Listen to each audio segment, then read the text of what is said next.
Hello, কেমন আছো? কে আপনি? কেমন আছো? আপনি আসলে কে বলবেন প্লিজ? আমাকে চিনতে পারছো না? এত তাড়াতাড়ি ভুলে গেছো? আচ্ছা, আপনি কে? আপনার মতো মানুষকে মনে রেখে কি লাভ? বাহ, ভালো। কিছু কি বলার জন্য মেসেজ দিয়েছেন? কেমন আছো? না মরে বেঁচে আছি। মাহিন, তুমি কি নতুন কাউকে পেয়েছো? হ্যাঁ, একজনের ভালোবাসাই পেলাম না, আবার অন্য কেউ। ভালোবাসার ইচ্ছেটাই মরে গেছে।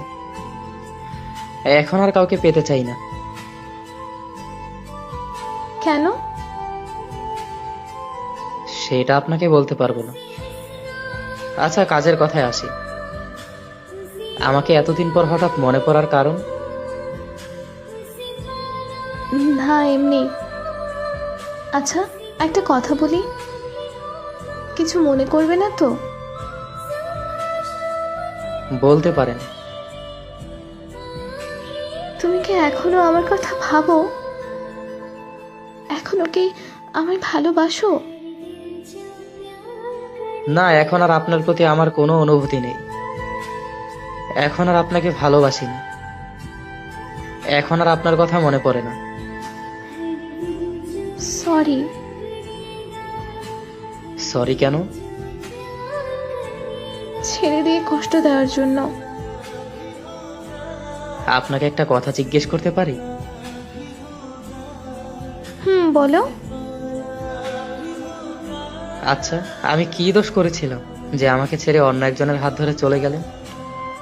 আমার কি অপরাধ ছিল? আমি আপনাকে পাগলের মতো ভালোবাসতাম, আপনার সব কথা শুনতাম। তাহলে কেন এত কষ্ট দিলেন?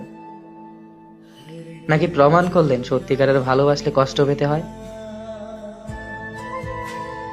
কিছুক্ষণ আগে না বললে আমাকে আর ভালোবাসো না? এসব বাদ দিন। আমার মনের ভিতরে লুকানো হাহাকারের কথাগুলো বলতে চাই না। আমি দোয়া করি আপনি ভালো থাকুন। আচ্ছা, এখন যদি আমি তোমার জীবনে ফিরে আসতে চাই তাহলে কি করবে?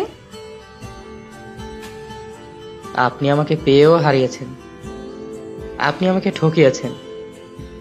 তার মানে এই নয় যে আমি বোকা ছিলাম। আমি আপনাকে